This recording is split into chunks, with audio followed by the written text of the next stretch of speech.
and in fact we will be at the receiving end of the planet's ire rather than the blessing.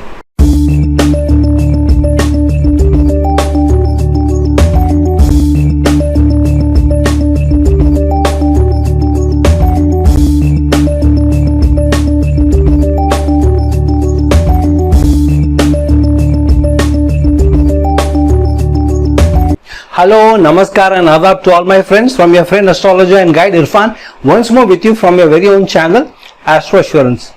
When we look at the horoscopes and we find that a planet is very well placed, in good strength, in good dignity, may be exalted, then we expect that during the dasha of the planet, the antardasha of the planet, important transits, we will get fantastic results. For example, many of us were just waiting for Jupiter to get into Pisces sign, and now Jupiter has got into Pisces.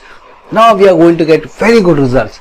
So we are waiting for some transits to give us very good results. But generally when the transit happens within the first 45 to 60 days, we get some indication whether the transit will be a good one or not. Same thing during the antardasha specifically of a planet, whether we are going to get very good results or not. Now, sometimes when we expect a planet to give us very good results, but when we don't, then we wonder what went wrong. Where did we go wrong in analyzing the dignity and the strength of the planet? Then we look at a horoscope, we say, why?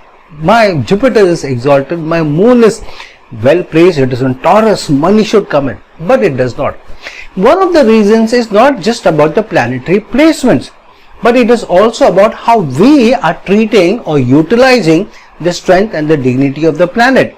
The planet in good strength does not mean that we will also be working very good in the ethics of the planet. We are given a free choice how we use and utilize the strength of the planet.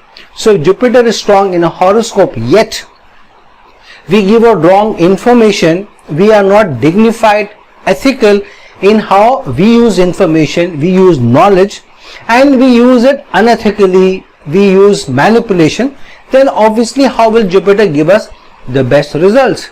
Especially if we don't respect Father. Father is our first guru, mind you, including our mother and the other teachers, other gurus, and those people who we learn from even at work.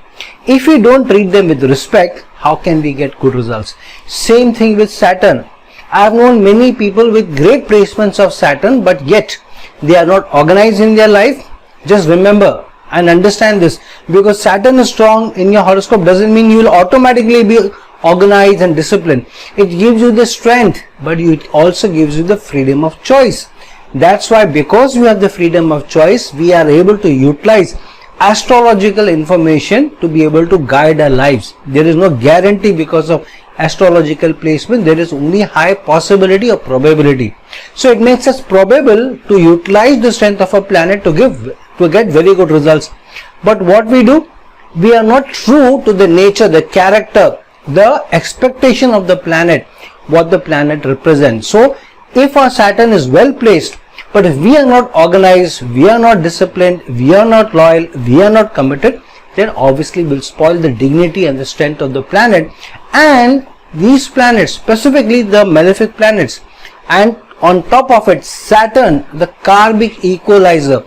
If you are not true to the strength of the planet, whenever Saturn's dasha, antardasha comes, or when Saturn transits over your natal placements or some specific house, it will give you troubles of that house, it will make you pay. And sometimes we don't realize this. And many times our Sadesatis are the pointers which tell us whether Saturn is very well placed in a horoscope or not, because it will tell you whether, because of the results that we get, whether Saturn is happy with us or not. I remember an instance, one gentleman who was a Libra ascendant native and Jupiter was exalted in his 10th house in the sign of Cancer. Born in a very reputed family, respectable family, affluent family. And he had great education, he had great educational qualifications. Till his 24th year, he had a very good life, well-to-do life. And in fact, in his 24th year, when Jupiter made the second return into his 10th house, he got very good professional success. He got a car, he got money, he got everything which is needed at a 24-year-old success story credentials. But what happened was, after that, by the time he hit his third Jupiter return in his 36th year, when Jupiter moved into its exaltation sign in his transit, he found that he suddenly lost his job. He was called upon, a meeting was constituted, and he was given the marching orders. He was dishonorably asked to leave. There were security guards who led him outside of the organization, and he was blacklisted by the organization, and no organization was ready to touch him. So what went wrong between his 24th year and his 36th year? It so happened he was fudging data. He was not giving the right information, the right knowledge which Jupiter stands for, and he was misusing the data to be able to get ahead. And because of misusing the data, manipulating the data, he was able to showcase his performance very well, get increments, get rewards, get incentives, and also get promotions. So when he got caught, he was dishonorably exited from the organization, and nobody was ready to touch him. So I got to know about this gentleman when he got dishonorably asked to go from his organization, from his duty. He got in touch with me and he asked me what happened. Jupiter is exalted. And then I checked with him how far into his life did Jupiter give him good results. He told me from 24th year onwards till 24th year he had a fantastic stretch of run in his education qualification, getting rewards, and then got professional success, and for the next 2-3 years also it was very good. But from his 28th to 29th year onwards, when he became too greedy for more power, for more money, for authority, and he started to misuse planetary placement, planetary energy, so Jupiter allowed him to be able to get ahead and use or misuse information. However, when the time came, it struck. Another instance I remember is of a person, Aries ascendant native, moon very strong in own sign in Cancer in the 4th house. So a very loving mother, very caring mother. Because of moon being very strong in the 4th house, he also was born in a good family, a rich family, and a very loving and caring family. But because of the placements of his planets, moon being also very strong, moon is one of the fastest moving planets, and in fact the fastest moving planet. His nature of job was something he had to travel a lot, and so he was most of the time away from his mother. And it so happened that his mother developed a serious ailment and nobody was able to take care of the mother. His siblings were given the responsibility, though this gentleman was the eldest son. But he was not able to take care of his mother. His wife, his spouse, also refused to in any way help the mother, not even ready to give some money so that the brothers, they are at least able to share in the mother's well-being. And so he was hardly being able to talk to his mother, do anything with his mother, too busy traveling. And because of the pressure of his spouse, who didn't get along with his mother so very well, so he also kept away from his mother. In fact, in her dying days, the last few days that she was alive, she was trying to reach out to him, the mother, to tell him that she wanted to talk to him. However, he was not able to talk to her and she died. And within a year of her passing away, I think 6 months to 9 months, he found that he lost his traveling job. He had a job linked to tourism. He lost his job and there were more problems at his home. Within a year, his wife filed for divorce. She said, "You're always traveling, you're never there. I don't want to be with you." So he lost his spouse. She, because of divorce proceedings, she also got his home. He lost 50% of his assets because the kids were very young. His wife got the custody of the children and he only got limited hours that he could meet the children every week. So his 4th house got spoiled because moon was placed there ruling the 4th house. So the peace, the harmony of his own home got destroyed because he didn't treat the mother well. He didn't even talk to the mother who was reaching out to him. So we need to be very careful what energies we spoil. If you know the mythological story of Gandhari and Duryodhana from the Mahabharata, we know that most of the Pandavas and Krishna, they had huge strength and nobody could have defeated them. Arjuna in fact had all the mythical weapons and nobody could defeat Arjuna. But what happened was Gandhari, Duryodhana's mother, she had taken a pledge because she got married to a blind man, Duryodhana's father, Dhritarashtra. So she had taken a pledge that she will also tie a cloth over her eyes so that she would not also see, because her husband was not able to see. So for many years she had not taken off the blindfold from her eye. And when she got to know that this Mahabharata, this battle is about to begin, she told Duryodhana that please take a snana bath in the Ganga and come to me without wearing any clothes. What she wanted to do, Gandhari wanted to do, was take off the blindfold after so many years, and the first glance should go on her son Duryodhana. And if she was able to see him, the rays from her eye would make him invincible. Nobody would be able to touch him and harm him. So Duryodhana agreed. And so the next day early morning he went to the Ganga, he took his snana and he came out of the water, and without any clothes on his body he was going towards his mother's palace. But Krishna saw him on the way and stopped him and asked him, what are you doing? Why you are going naked without any clothes on the way to your mother's palace? He said, my mother ordered me, so I am going. So Krishna realized what Gandhari is up to. He had the knowledge of everything which was about to happen and had already happened in the past.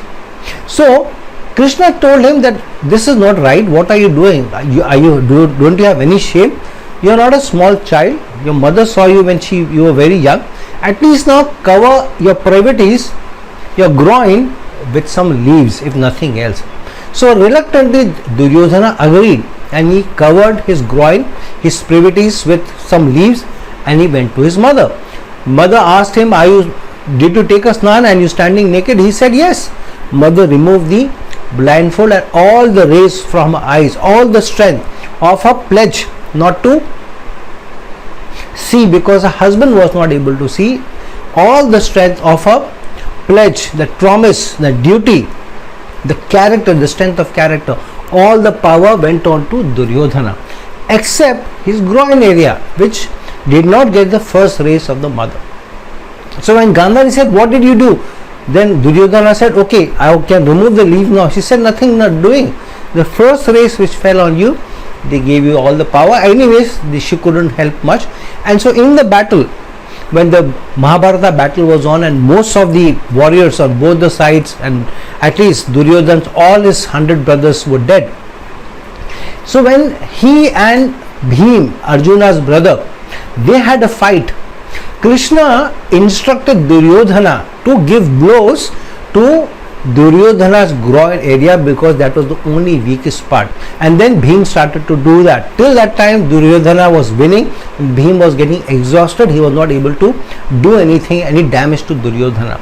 But because Krishna instructed, and Duryodhana kept getting hit by Bhim on his groin area, after some time he collapsed, he got injured, grievously injured, and he also died, and that's when the Mahabharata war got over.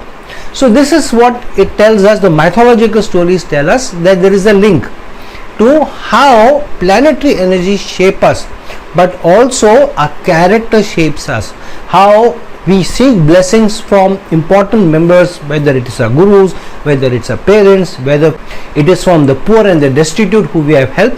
And because of the blessings, we also add, because of the character that we have shown, the strength to the planets. If we, in spite of having very good planetary strengths, we don't work on the line that the planets expect us, the ethical conduct that the planet represents, the personality of the character and the character of the planet itself, then we weaken the strength of planets. And it is only our loss if we are not ethical, if we are manipulative, if we are cheating, we are mistreating our spouse, our better half, we are cheating at work, we are taking somebody else's credit, we are mistreating the poor, we spoil most of our planetary energies. And the materialistic life that we want, the success that we want, will not come to us, because we have spoiled all the planetary strength. So if you want better material strength, it is for us also to be ethical in our behavior and to be true to the character of the planets. Otherwise we spoil their planetary strength and the ability of the planets to give us good results. And in fact we will be at the receiving end of the planet's ire rather than the blessing. So friends, look into and understand your planetary placements, and also wherever you have had a tough period, deeply look into what was Antardasha which was going on, what are the transits that were going on, specifically over the planet which was transiting over that area where you were facing a problem, and which planet was ruling that particular house, and which dasha and antardasha was going on. From that you may be able to fathom which is the planet which needs to be strengthened more in your horoscope, so that you are able to get better results from that area of life. I will be doing a series of how each one of the planets, how we can destroy the strength or reduce the strength of the planet, and how by virtue of the character of the planet, what can we do to enhance specifically of each planet strength and the dignity, so that we are able to get better results. But we will do that in an oncoming series that I will do for every planet. Till such a time, friends, please like this video, share this video, and if you are looking for a personal consultation from me, please reach out to me at the links given below. Until some other time, with some other video, this is your friend astrologer and guide Irfan signing off. Ciao.